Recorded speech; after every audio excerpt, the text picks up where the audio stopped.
drops that bombshell, are there any gaps?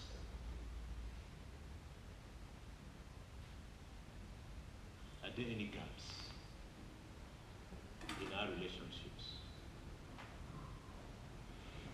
I want to confess to you that Navigators Uganda have become one of my favorite ministries across Africa. I'm telling you the truth. Because as I look around this audience, you provide answers to questions that navigators have asked globally. Questions that when it is asked, people don't want to face that reality. In many ways, navigators are seen as an elitist ministry. A ministry among the upper middle class. And when we go out to minister, we get to the university campuses. Who goes to the university? Upper middle class. When they come out, we follow them into the society where they work. Who do they connect with at work? Upper middle class. And, you know, navigators began to talk about expanding our reach into rural, urban poor, rural poor, ghetto type ministries. And some people would ask you, can a leader ever emerge from that rural, urban poor, ghetto type ministry? Can we ever have leaders who would multiply and take this gospel everywhere? But here we have the answers, don't we? We have the answers. As a student of culture, I study cultures. Yes, that's part of my passion. Cultural immersion. You people greet with, when Bam gives you a beer hug,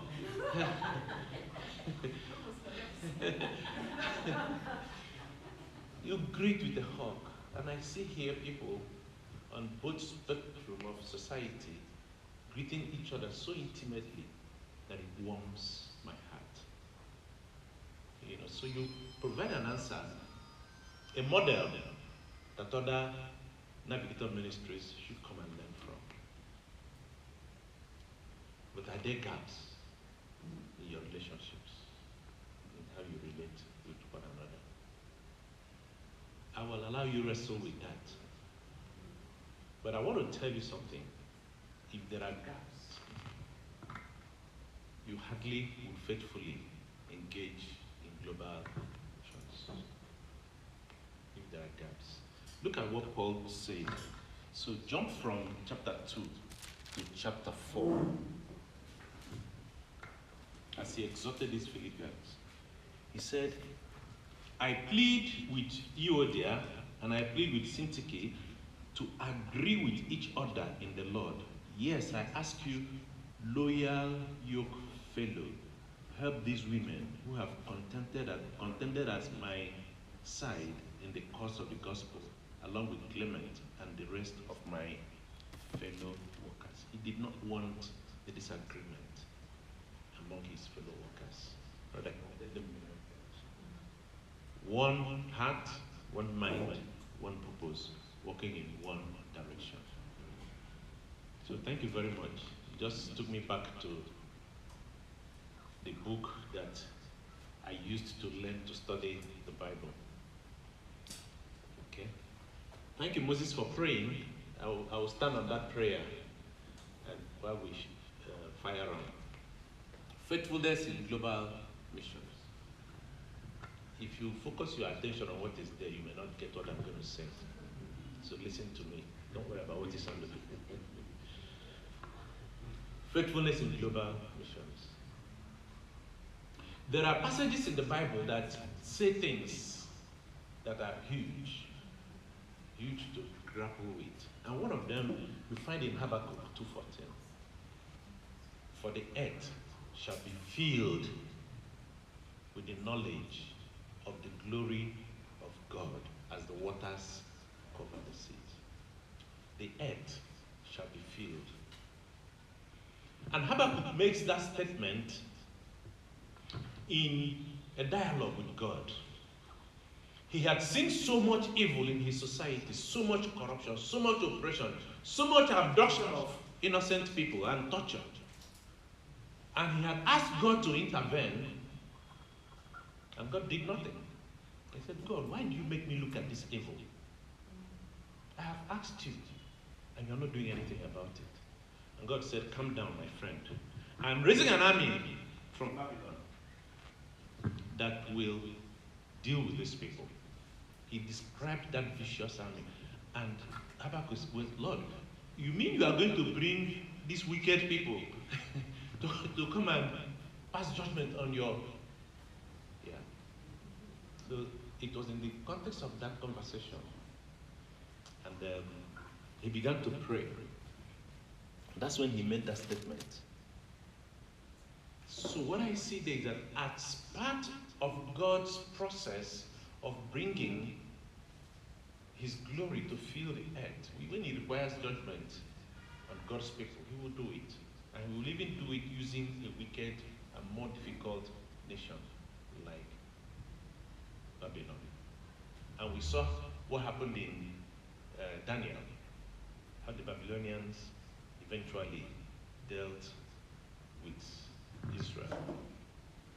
And then you jump to the New Testament. Paul, writing to the Ephesians, says in 1:9, and he made known to us the mystery of his will, which he purposed in Christ to be put into effect when the times would have reached their fulfillment, to bring all things in heaven and on earth together under one head in Christ. Paul was talking about our blessings in Christ in Ephesians chapter 1. Talking about our blessings. And in chapter 9, he made that statement that God revealed his purpose at the right time, which was to bring all things in heaven and on earth together under one head in Christ.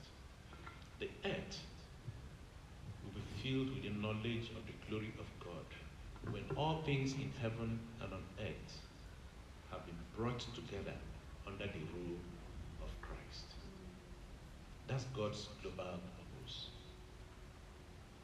But how did it begin?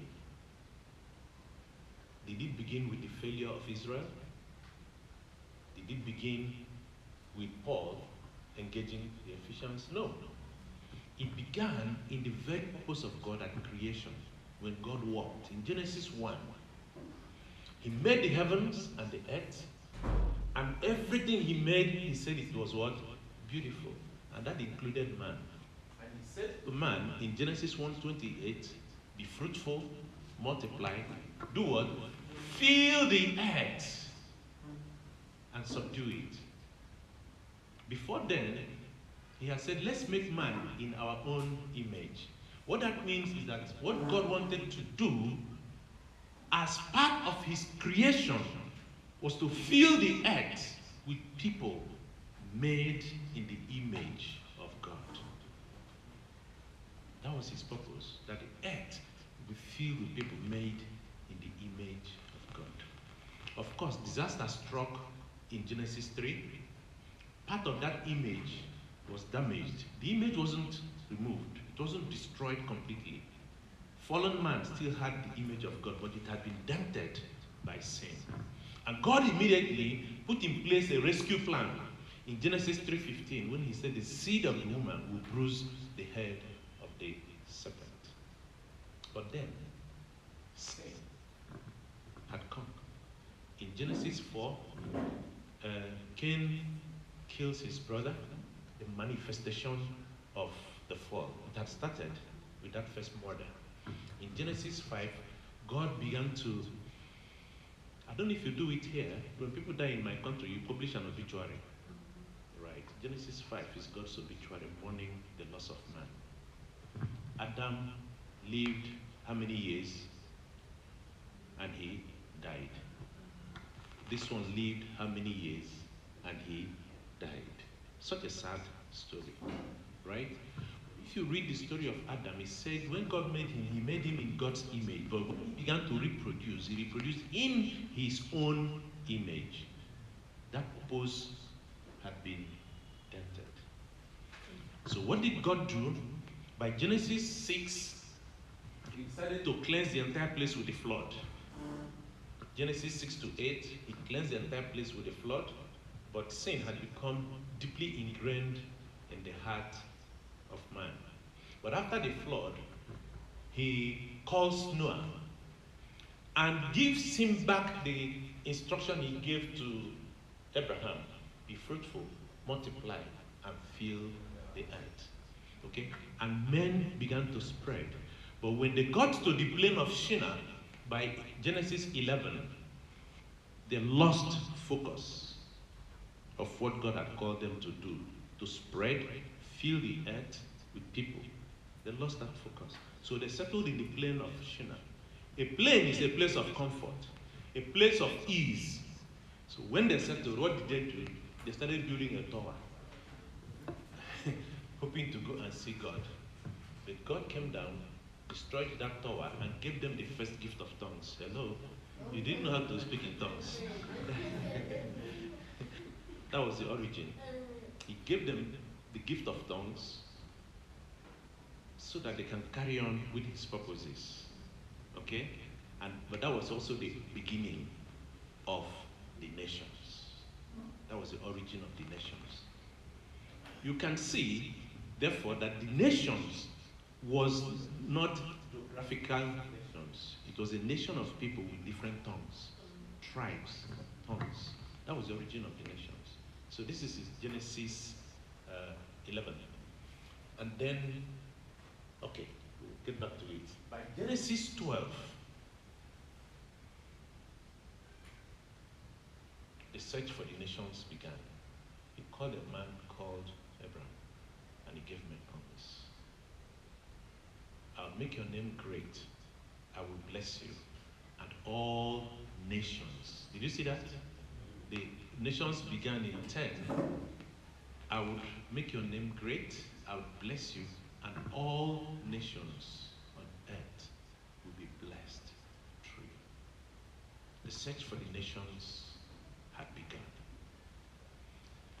because God wanted to redeem what the devil destroyed in Genesis 3.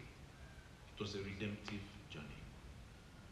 So the search for the nations had begun.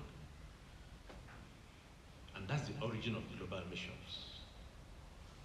That promise: I'll make your name great, I will bless you, and all nations on earth will be blessed through you. You jump to Matthew 28, 19 and 20. All authority in heaven and on earth has been given to me. Therefore, go and do what? Make disciples of all nations. You see it again? So, the global purposes of God did not begin in Matthew. It began way back in Genesis. That was God's purpose in creation, that the earth will be filled with people made in his image. So the Great Commission is the ultimate labor of all believers. That's the ultimate labor, because that was the what God was laboring for in creation. It was the Great Commission. So faithful labor is sustained by trust in God's faithfulness. That's what you find in Deuteronomy 7:9. Faithful labor is sustained by trust in God's faithfulness. We will walk through this as we make progress. So key texts: Matthew 28, 19 to 20. Let's look at Deuteronomy 7:9 about God's faithfulness. Deuteronomy 7:9. I hope I have the right reference there. We'll find out.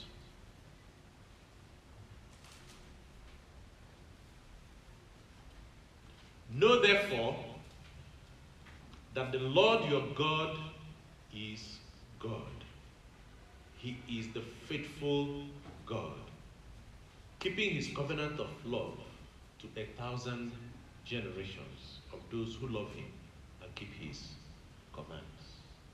Our God is a faithful God. And he keeps what? His covenant of love to 1,000 generations of those who love him. Remember, Genesis 12, he made a promise. I will bless you. I'll make your name great. I will bless you. And all nations on earth will be blessed through you. By Genesis 15, time had gone. The son was not in sight. And Abraham began to wonder, but how is this thing going to be true? Eliezer, my servant, is going to be the heir of my estate. And God said no. To convince you, God made a covenant. He elevated the promise from a promise to what? A covenant. God made a covenant with Abraham in Genesis 15. As if that was not enough, by Genesis 17, no son was still in sight. And God confirms that covenant and changed his name from Abram to Abraham. Abraham means father of many nations. And by Genesis 21, Isaac arrives, the long awaited. After 25 years, Isaac arrives. And in Genesis 22, that was like, so sometimes when we read the Bible, we read it as if those events, sequential, one today, the other tomorrow. The gap between Genesis 21 and 22 was about 13 years. So by Genesis 22, God says, Abraham, take your son, your only son, the son whom you love, offer him as a sacrifice. And Abraham offers his son as a sacrifice. And God said, because you have done this, I swear by myself. Do you understand? So it went from a promise to a covenant. The covenant was confirmed, and then God swears an oath by himself. He keeps his covenant of love to those who love him for what? 1,000 generations. Friends, we are still standing on that promise, on the benefits of those promise, as we think about faithfulness in global missions. Our God is faithful. He will not fail. Hello? I want to give you this assurance that the Great Commission, the way God has given it, the final outcome, as we see in Revelation 7:9, is guaranteed. It won't fail. Are you hearing me? So it is a privilege for me to be a part of it. It's a privilege. It's like a moving train. We know the destination. It comes to every station. It pauses for those who can see the destination, where it is going, to jump in. It's a privilege to get on that train. And if you don't get in, the train does what? Moves on. Hello? The fulfillment of that commission does not depend upon you. Don't think that it depends on your service. It does not depend upon you. It depends upon God's faithfulness. Know ye that the Lord your God is faithful, and he keeps his covenant of love to those who love him for 1,000 generations. Faithfulness in global missions is not merely sustained activity, but steadfast obedience to God's purpose, grounded in his unchanging character. In his unchanging character, it's aligned with his mission and responsive to the realities of the world he seeks to redeem. That world is changing. The world is changing every day, and we need to adjust as that happens.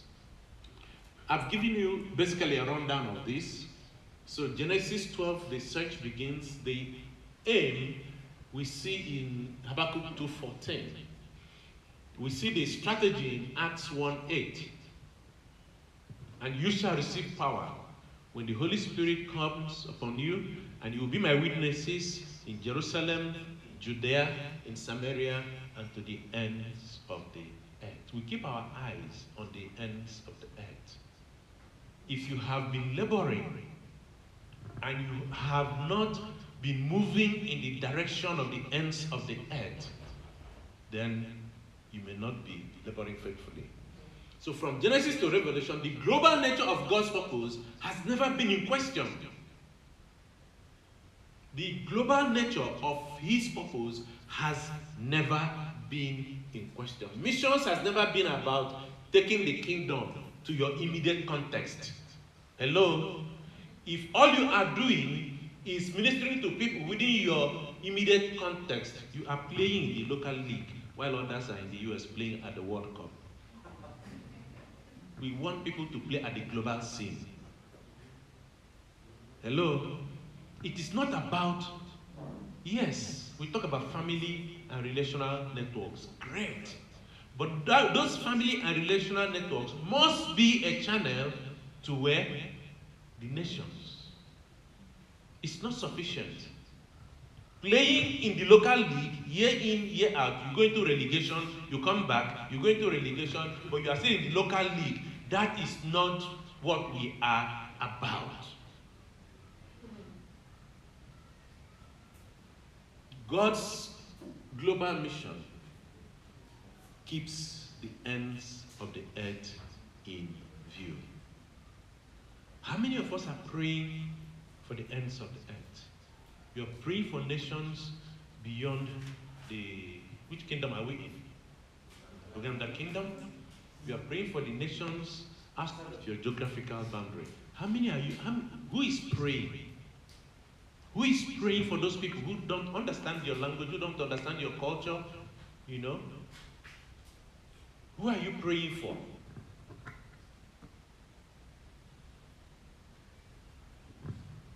This is global reality. Globally, there are 8 billion people in the world, about 8 billion people in the world today. About 8 billion. Out of that, 3 billion people are still unreached with the good news. Out of the 8 billion people. And it's not as if the 5 billion that have been reached all know Jesus. It only means that some of them have been impacted by the gospel. The gospel is close to them. You know? Lord, right within your own house. You no longer know the way to get into your compound. So, over 3 billion people are still unreached with the good news. And that's 43%. That's huge. This is the global reality. There are 17,313 people groups all over the world, at least that have been identified. Out of that, 7,278 are still unreached with the gospel. When we say unreached, we mean that less than 2% of that group are indigenous Christians. There are less than 2% indigenous Christians. So if you come to the Uganda kingdom and less than 2% of the indigenous people are believers, we classify them as unreached. So to be reached means that there are more than 2% of Bible-believing Christians. How many unreached people groups are there in Uganda? You had told me the other day. How many? Do we know? You don't even know where the unreached people are in this country. We don't know their definition. We don't know where to find them. So who have you been ministering to? Who?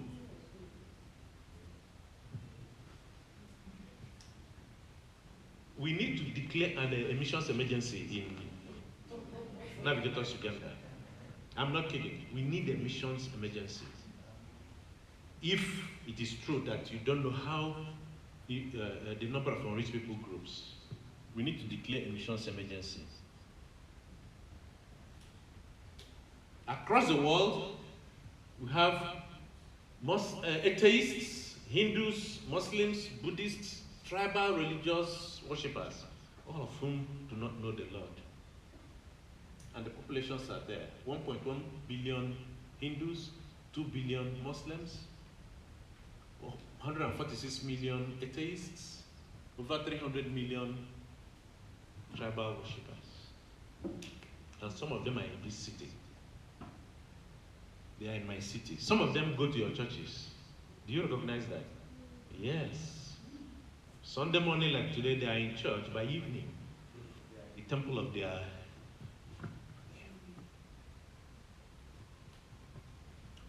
Number of world's known living languages waiting for Bible translation. Total, 1,268. Out of that, 435 are in Asia, and Africa has the next largest number, 382. That don't have Bible translations. They can't read the Bibles in their languages. And here we are. How many translations do you have in your phone? U version.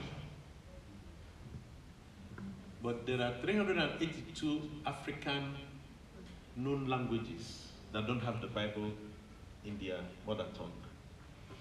Africa has 1,239 people groups that have not heard the gospel. 1,239 have not heard the gospel in Africa. Out of that, 279 are in North and Middle East. East and Southern Africa has 388. That's your region. Is that right? Yeah. 388. But the largest number are in West and Central Africa. So, yeah, 460. So we find that West and Central Africa are neediest in terms of the gospel. Friends, we need you in our zone as missionaries. We do need you.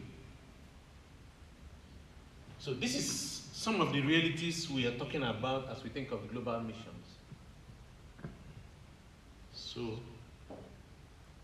have you found your place in global missions? Have you found your niche where God is calling you to? I don't have the exact number. It looks to me that the largest number of navigator laborers are in Kampala. National Road, am I correct? The largest number of laborers in Uganda are not in Kampala. Are they in Kampala? Yeah. Very typical. Very, very typical of navigator ministries. The largest number of our laborers are in the cities that the missionaries first went to. Does that tell you we are advancing? We're not advancing. Then we have a few scattered there, to pacify our conscience. We send a few to, what is it called, Barara, right? We send a few to Port Photo. And then the rest of us are here, enjoying good fellowship. You need to decide whether you want to go voluntarily or involuntarily. We can pray for more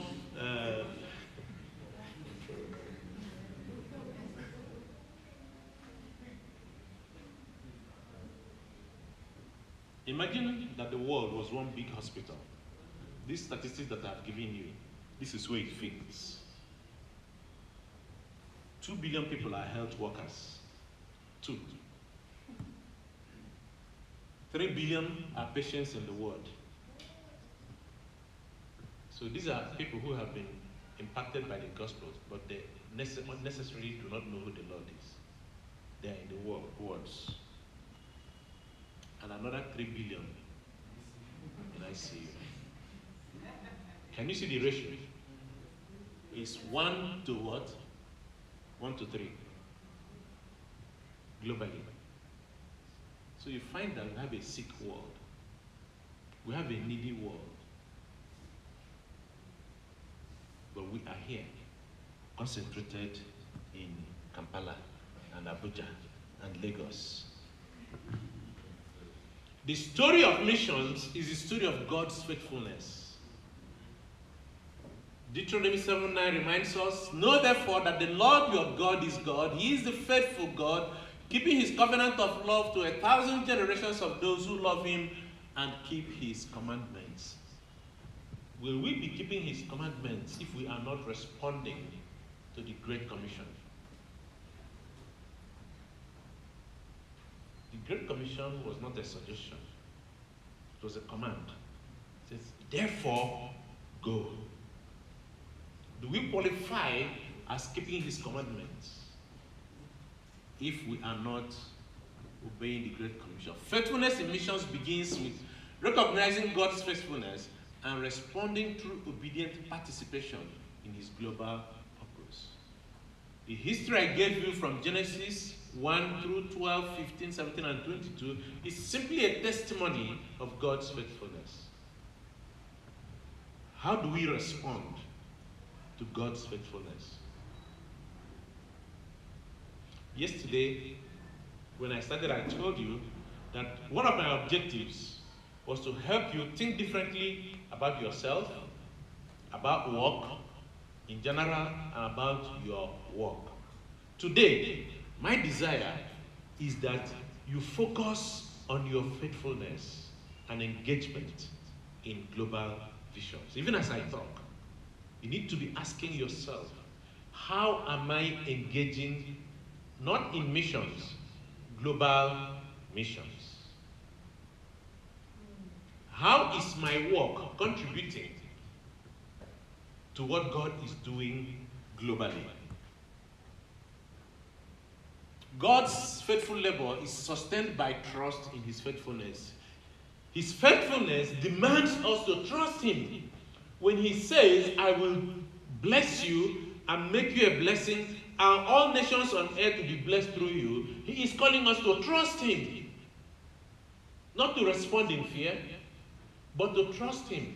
When he says in Matthew 28, 19 and 20, all authority in heaven and on earth has been given to me, therefore go. He is asking us to do what? To trust him.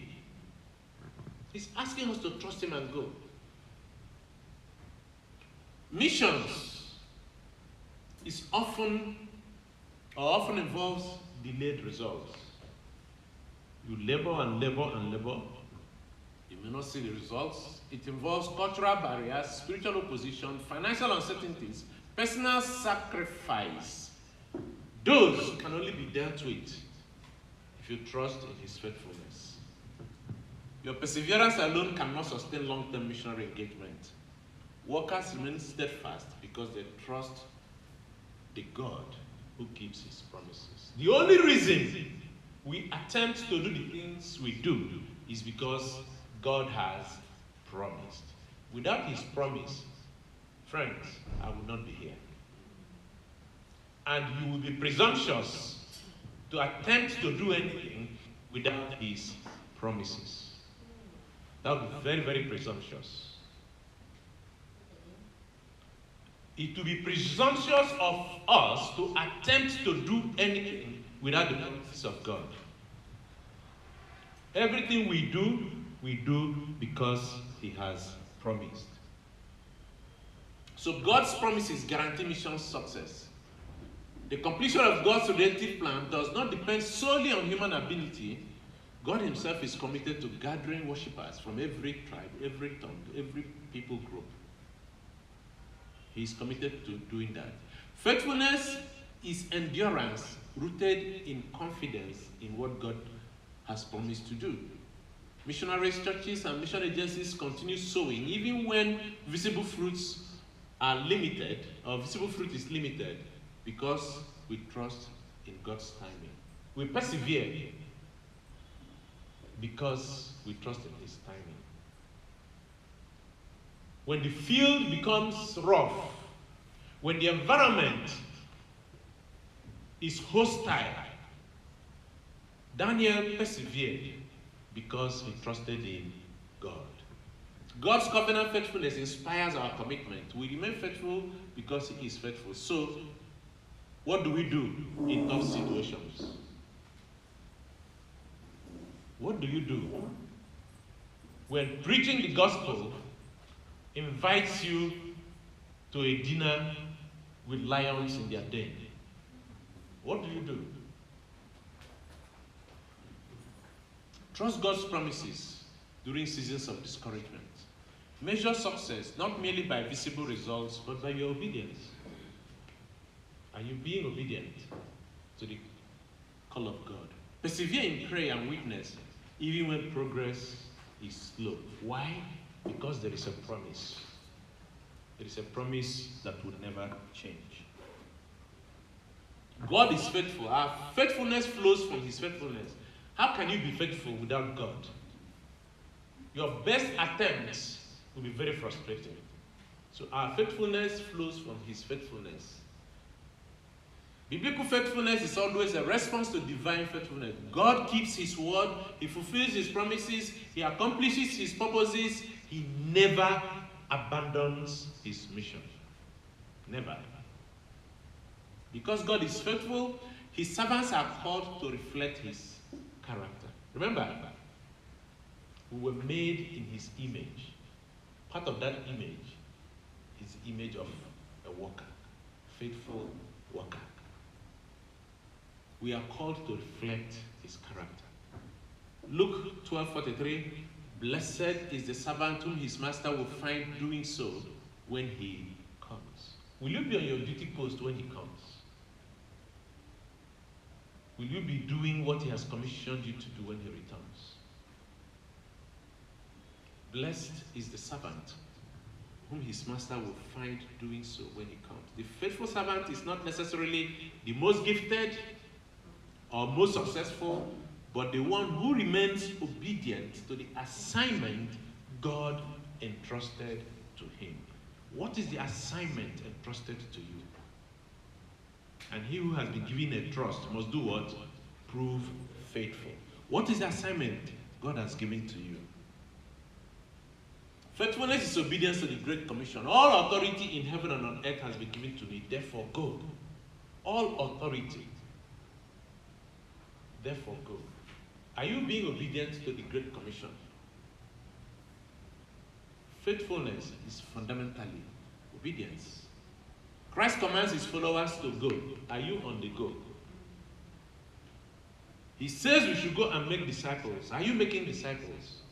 And he says we should make those disciples of all nations. Remember, see, the nations keep coming because of the global nature of God's call. He says we should teach obedience to his commands. Faithfulness, therefore, involves intentional disciple making among all nations, and it is obedience-based discipleship. One of the things I've noticed about Navigators is that we love discipleship. We do a lot of discipleship. However, it is mostly knowledge-based discipleship. We teach people to know. If we practice a quarter of what we know as navigators, the world will be different. But God is calling us not knowledge-based discipleship. It is not to increase what we know. It is to practice what we have taught.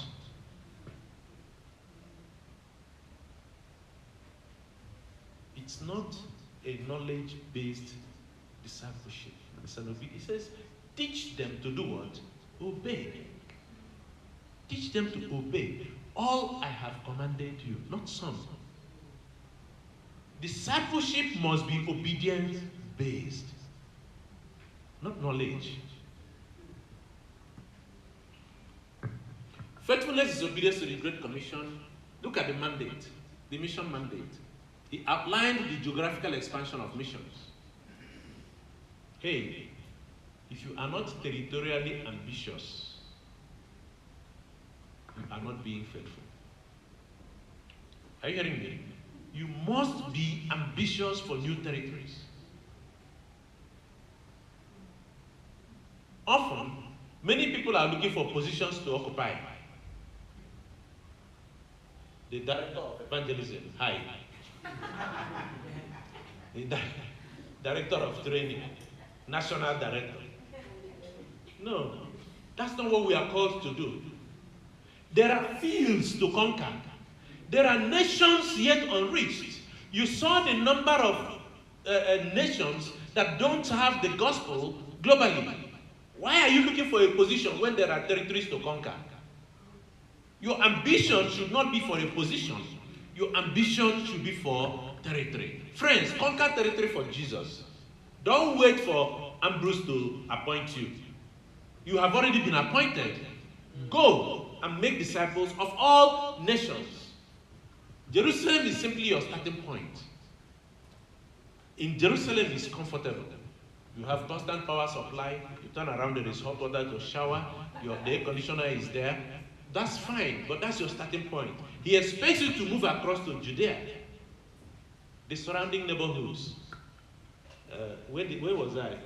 And there was no power supply. We stayed with power. I had been enjoying the comfort of power supply. And I got to Paul's house, and there was no power. And the mosquitoes feasted on me. That's what begins to happen when you step out of your comfort zone. And then you get into Samaria. You Jews will have nothing to do with us Samaritans. It's becoming hostile. That's what we are called to do. And at the ends of the earth, where you completely know nothing, nobody. Faithfulness is obedience. Look at the following. First, in that commission, it begins with authority. I told you the other day that the gospel work is the only one that is directly backed by God's authority. All authority in heaven and on earth has been given to me. Friends, if you are not being obedient to that authority, if you're not responding to it, you have lost the right to call him Lord. You know, there was a time my Anglican bishop friend wanted to ordain me as an Anglican priest. And I agreed. I was going to get ordained. And I went back and thought about it. As an Anglican priest, you respond to your bishop. And you cannot say no to my Lord. You cannot say no to your bishop. Everything your bishop tells you, first thing is yes, yes, my Lord.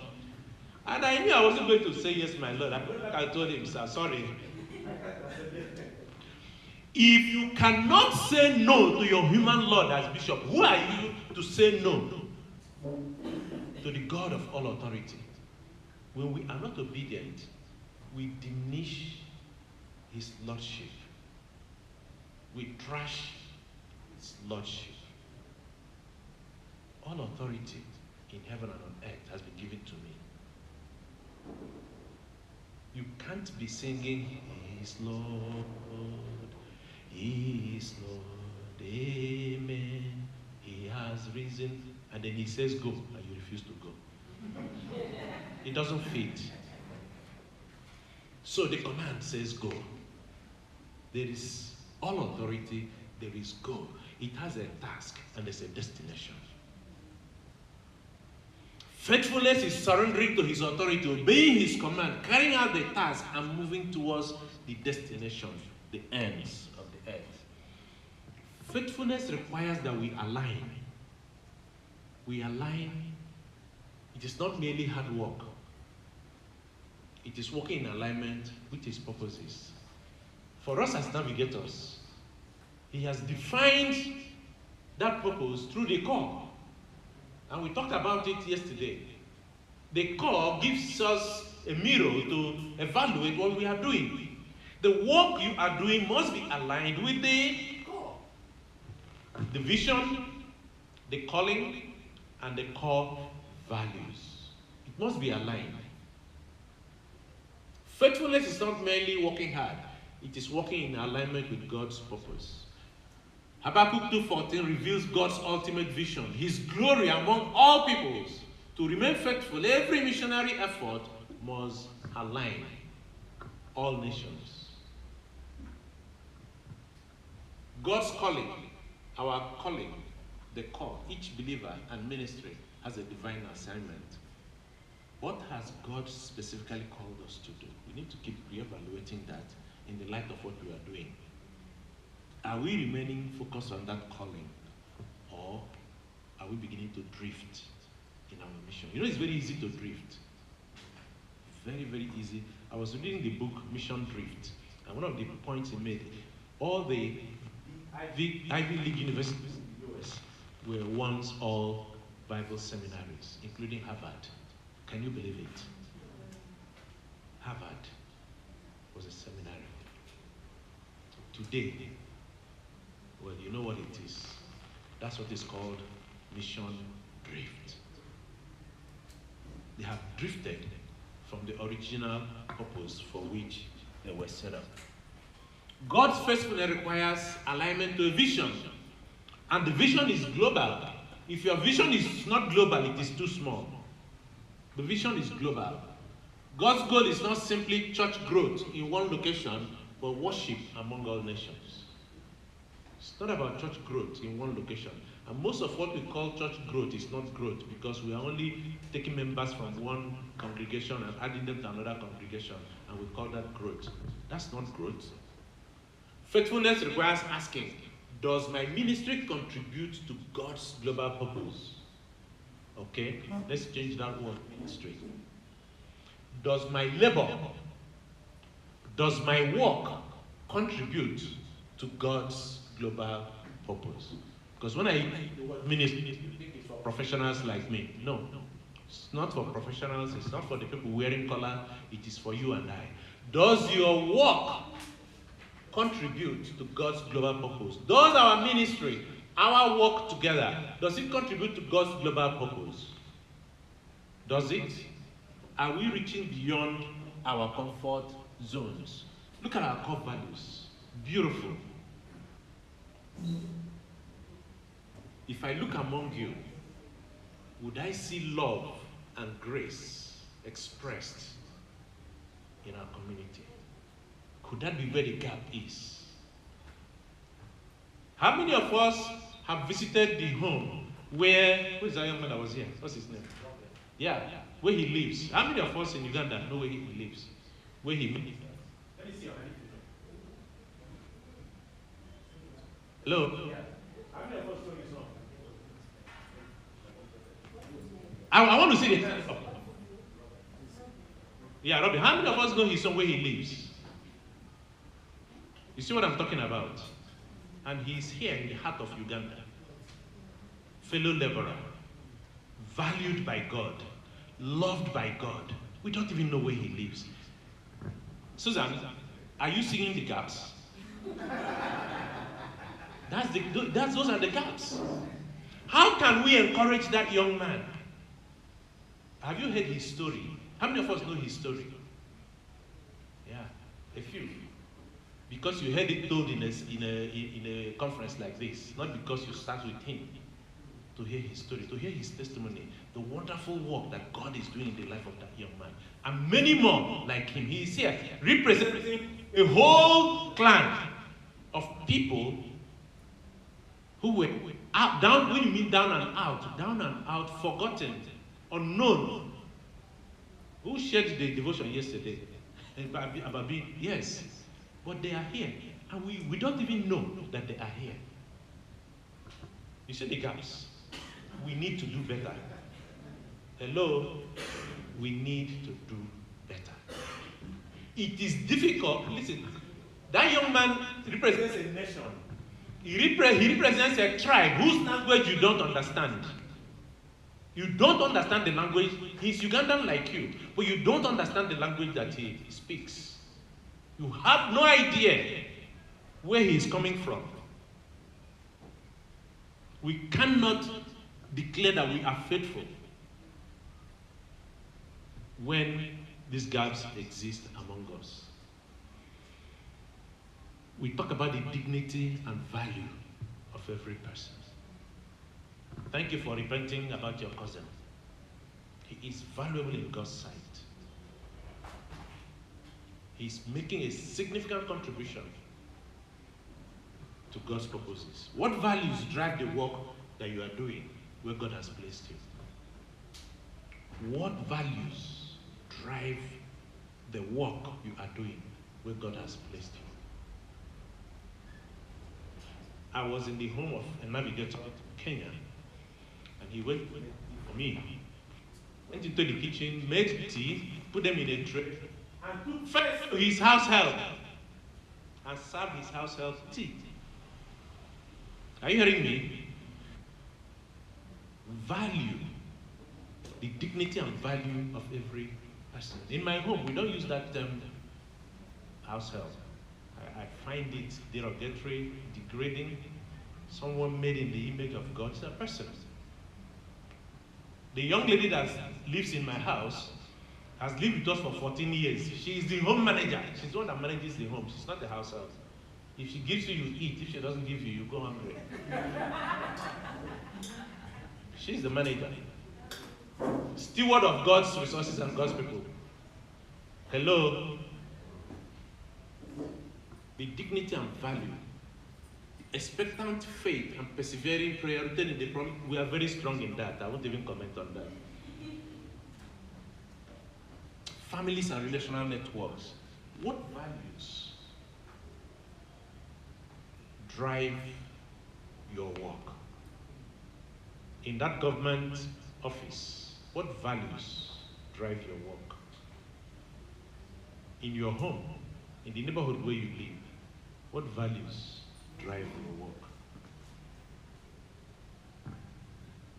The danger of mission drift, misalignment.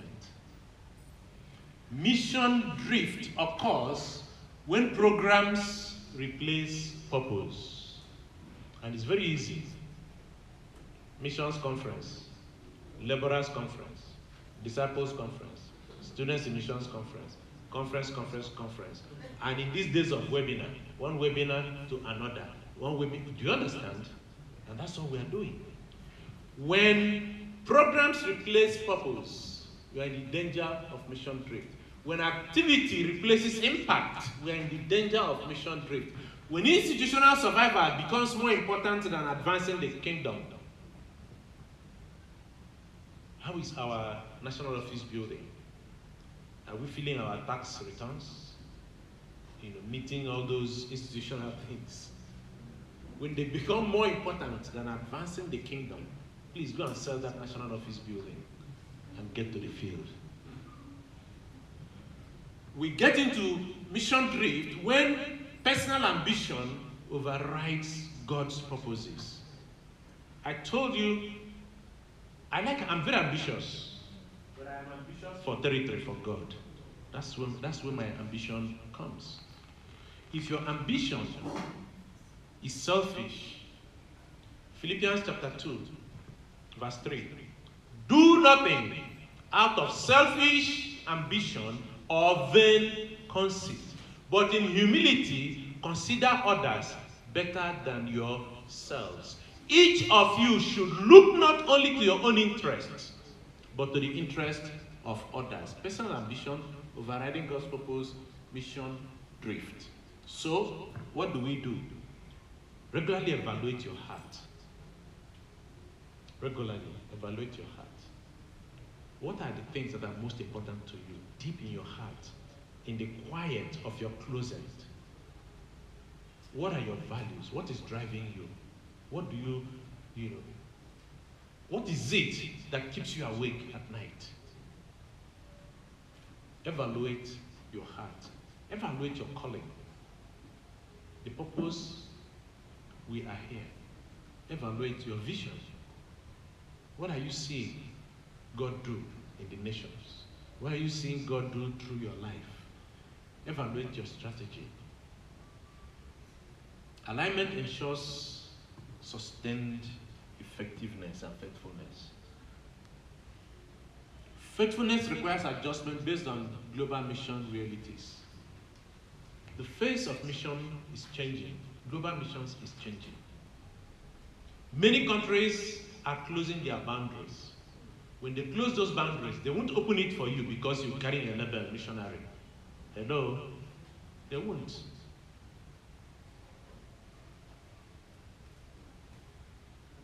Science and technology is changing the face of missions. The global youth culture has shifted. Many of us don't even understand the young people around us. They call them Gen Z, right? There's another gen that has come after Z. Which one is that? You can't reason with them. We don't fit into their world. We don't understand their thought processes. Their values are different from ours. And yet, these are the people who should be leading the missions in the next generation. How do you connect with them if you do not adjust the way you relate to them? Adjusting or adjustment does not mean changing the gospel message, but it means changing your approach. We must adjust to global mission realities, otherwise you are on your way to becoming irrelevant. It means adapting methods while remaining committed to God's unchanging mission. Mission strategies should be informed by current realities. When the nations close their boundaries, we change our strategy. I was on a mission to Senegal, and I met a young Senegalese pastor who has 25 people in his congregation. Out of those 25, 2 were foreigners. One of them a Japanese lady, about 85 years old. 25 people in his congregation. But that same pastor preaches in Wolof. Wolof is the predominant language in Senegal. He preaches in Wolof every Friday. And he has a following of 2 million people online listening to his gospel every Friday. Senegal is 94-95% Muslims. But same people are listening to him. Hello?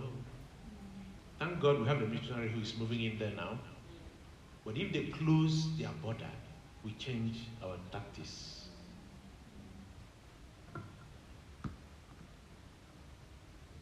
Some observations in global missions. Population growth is concentrated in the global south. You know the global south. Large population growth continues across Africa. Africa is growing. Some of the largest cities globally will be in Africa by 2050. Asia, this requires increased investment in church planting. I'm not talking about putting up more buildings. I'm talking about planting churches, biblical churches, congregations of people, followers of Jesus Christ. We need to plant them. Leadership development, discipleship movements. Urbanization is accelerating. Many people now live in major cities. And like here in Uganda, there is an influx of people from Somalia, from different places, right? Missions before, we used to go to them. Now, God is even bringing them to us. Do we have a strategy to engage them here? This influx of people, they are coming in to Uganda, they're coming in to Kenya, right? What is our strategy to engage them? We look at them, we say, these people, they always stay to themselves. They don't mix with other people, right? But we can develop strategies to engage them. So mission effort must increasingly focus on urban ministry, marketplace missions, and migrant communities. We need to recognize that God is bringing the missions to us. All right? You don't want to go. God is bringing them to you. What is keeping you from engaging? What is keeping you from engaging? We do businesses with them, don't we? They come to our shops, don't they? Their children and your children go to the same school, don't they? They do. You have places where you interface. And we are not strategically engaging them. God is trying to make the work easier for us. And yet, we remain by ourselves. Thousands of people groups still have limited access to the gospel. We already talked about that. Faithfulness requires intentionality in engaging unreached people groups, the people in the frontiers, cross-cultural ministry opportunities. Indigenous mission movements are growing. Many of today's most effective missionaries come from previously mission-receiving nations, especially in Africa, where we are raising large numbers of missionaries. Faithfulness requires partnerships rather than paternalism. What does it mean? I'm not even sure that I know what it means anymore. Think of partnerships. You can't do it all by yourself. It will kill you. We need to empower local leaders and do collaboration in missions. The digital technology has expanded mission opportunities. Digital platforms provide unprecedented access for evangelism, discipleship. I was telling Ambrose that I trained 11 missionaries in another country from my country where I lived. We met twice every week online, and I traveled in once a quarter. I'm training another group of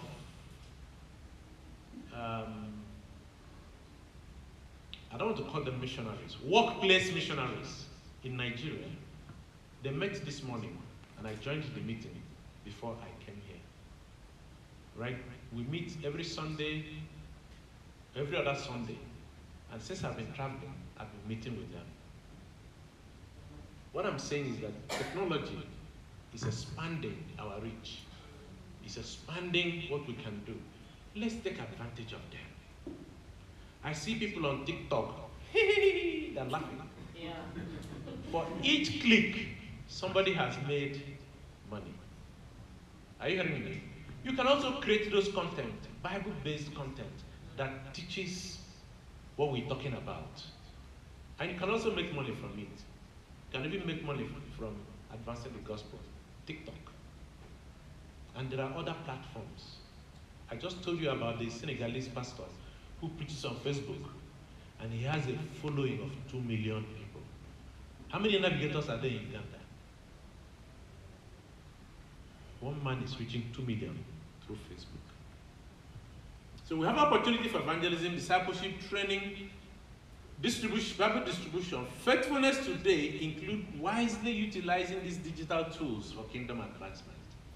Let's think of how to incorporate them in the things that we are doing. Hold the message constant. Principles for adjustment. Hold the message constant. The gospel never changes. Adapt your methods. Your methods should respond to changing contexts. Focus resources strategically. Think of areas with the greatest gospel need. I shared with you the statistics. And I told you that West and Central Africa are the most needy in Africa. So we need you. We need you to send a missionary to Mali, to Burkina Faso, to Niger Republic, to Guinea, to name it. One of the things we are working from West Africa is to engage that whole region. So our brothers from Côte d'Ivoire are sending a missionary to Benin Republic. Benin Republic is the voodoo capital of the world. Yes. They even have a national holiday, January 9th to 11th, dedicated to voodoo worship.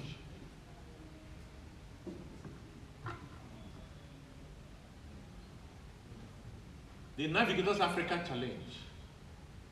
What has the Master given us to do as Navigators Africa? Again, think about our calling. To advance the gospel of Jesus and his kingdom into the nations through spiritual generations of laborers living and discipling among the lost. How does your work contribute to that? How does your business contribute to that? How does your ministry contribute to that? You say you're a full-time missionary. Are you working full-time? Are you really working full-time? You're a campus worker and you go to campus twice a week. What kind of full-time is that? If that's the way you do full-time, you better go and get a real job. Yeah, that's the thing that people see. And they ask you, why would you go and get a real job? Nobody who sees you laboring every day on that campus can say you don't have a real job. What happened to it? Thank you. Are you hearing me? You can't call yourself full-time and you go to campus twice a week. No. That's not a faithful use of God's time and resources. How many university campuses are there here in this country? In my country, there are over 250 university campuses. And you go to one and you spend 2 hours 2 times a week.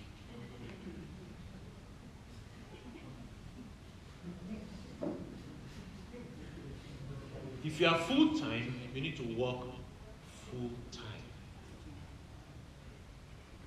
Otherwise, stop asking partners to fund laziness and waste of time. And that's also true. By the way, everybody is full-time. If you understand work the way God intended work to be, whether you are carpenter or plumber or priest, you are what? Full-time. We are all full-time. So, in your full-time, are you even engaging the lost? Through your daily work? Through your business? Are you engaging the lost? Our calling, our vision, and our mission. What has the Master given us to do? The 1040 window. You know the 1040 window? The area in the world between latitude 10 and 40 degrees. Here are the characteristics. High poverty, low quality of life, lowest access to resources, majority of world's unreached people, that's where they are. The Sahel region is within the 1040 window. You can see that a lot of Africa falls in the 1040 window. Navigators Africa have a priority countries. Most of them, almost half of them, are within the 1040 window. West Africa, Benin Republic, Gambia, Guinea, Liberia, Senegal. Central and East South Africa, we have Central African Republic, Equatorial Guinea, Eswatini, Lesotho, Madagascar, and Somalia. Thankfully, Uganda has adopted which one? Somalia? Right? Correct me. Yeah, Somalia. When are we doing the survey trade? When are we going to do the survey trade? I just led a group of businessmen on a survey of Central African Republic. They are thinking of how to get into that poor country through business. I came in to this place from Central African Republic, and we found that it's a virgin country. Opportunities are abound everywhere. In agriculture, in technology, in education, in church planting, opportunities waiting to be explored.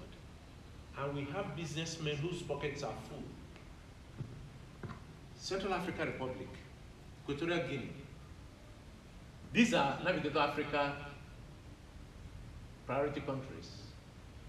That belt, the Sahel, is the belt of transition, geographically, religiously, and culturally.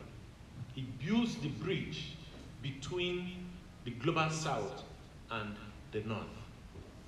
And it is the area that has faced significant resistance and limited access to the gospel. It is the region of significant armed conflict.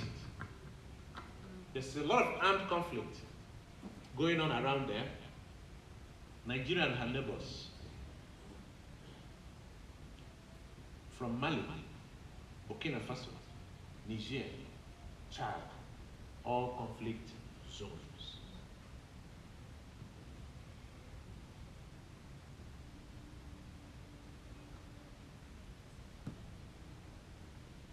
I just mentioned Benin Republic for you. They pride themselves as the cradle of voodoo. Voodoo is not something practiced in hiding. I visited their voodoo temple, and the man who conducted us around it, his name was Matthew. As he was taking us around, introducing us to their gods and their deities, I said, Matthew, do you believe in this thing? It was like, what do you mean? This is our identity. This is who we are. People go from church today to that temple to go make sacrifices. That's how bad it is.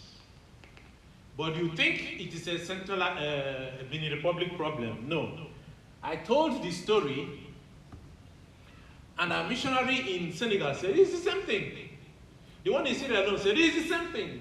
The one in Guinea said, it is the same thing. It's all over Africa. Hello? And even here, I have seen signs of it. Many of those people identify as Christians on Sunday, but seek voodoo priests on Monday for protection. So it's a shared reality across Africa. Will the navigators of Uganda be faithful in engaging these realities? Or will we remain content in our Jerusalem? The unfinished task for Navigators Africa.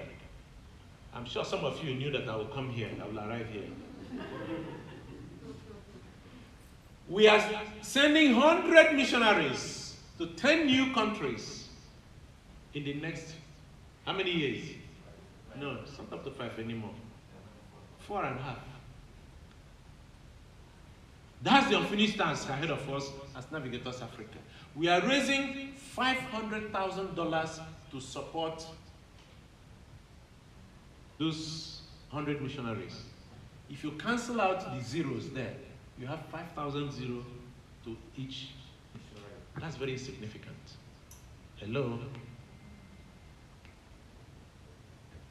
We are working on Operation $2. Many of the countries, even including Uganda, have upped theirs to $5 or so. They keep back some for local missions and then the rest for Navigators African missions. I want to make a challenge. Can the Navigators of Uganda review their commitment to this unfinished task? How many of these missionaries would you commit to sending? We need them in the next 4.5 years.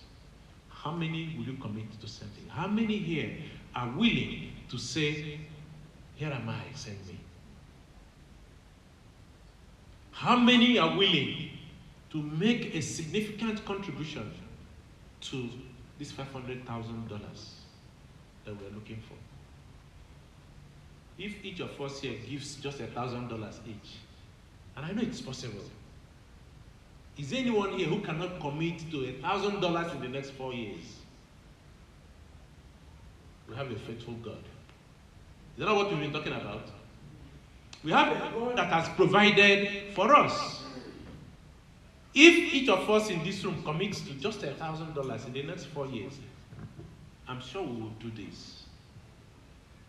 So how can we effectively collaborate to achieve this target together? This is the unfinished task facing Navigators of Africa. You know that passage in Isaiah 6:8. I'm winding down. If you read it, you will see, I saw, I heard, and I said, here am I, send me. You have seen, you have heard. What are you saying? Vision. Isaiah saw the vision of the Lord. And what did he do?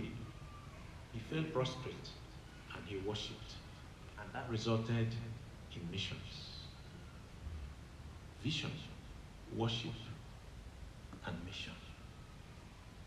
The Lord calls, he cleanses, and he sends. He does not call the qualified. Isaiah was not qualified. He called Isaiah, he cleansed him, and he sent him. He's not asking you to go because you are qualified. He's not asking you to go because you are cleansed. He is asking you to come to him just as you are. He will do the cleansing and he will send. It was not the perfect Isaiah that saw and heard. It was only God that was perfect. Isaiah wasn't. It was not the perfect Isaiah that said, send me. It was an available Isaiah. He wasn't perfect. It was an available Isaiah that God sent.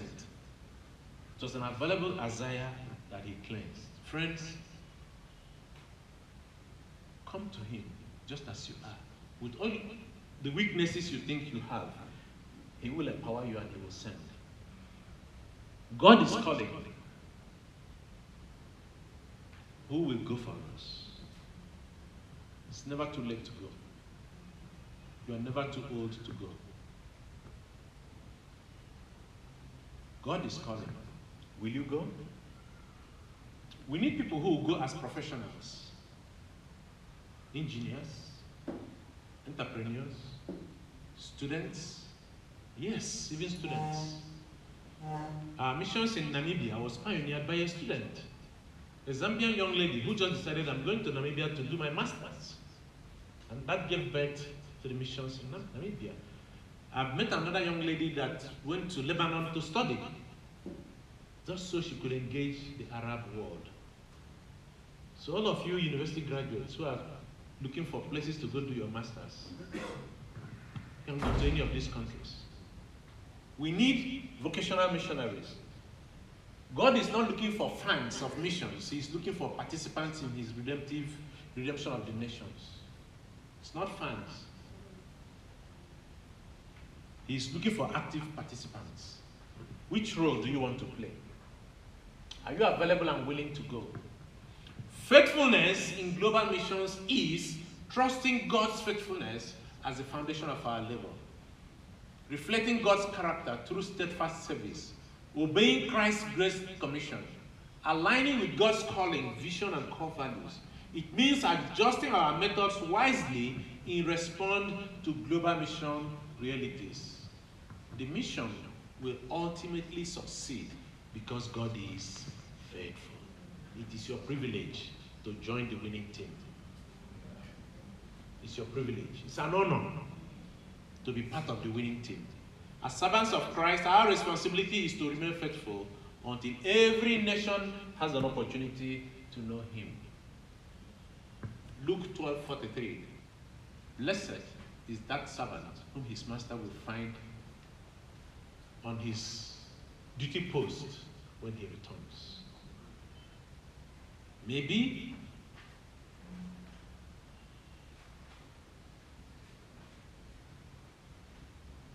may we be found faithful, trusting God's promises, obeying His commands, aligning with His purposes, and adapting our methods wisely. Which work has the Master given you to do? What is your work? How do you identify yourself?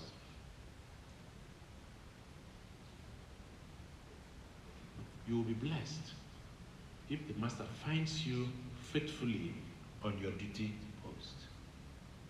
Here are your reflection questions. What has the Master given the navigators of Uganda to do? How are you contributing to it through your work?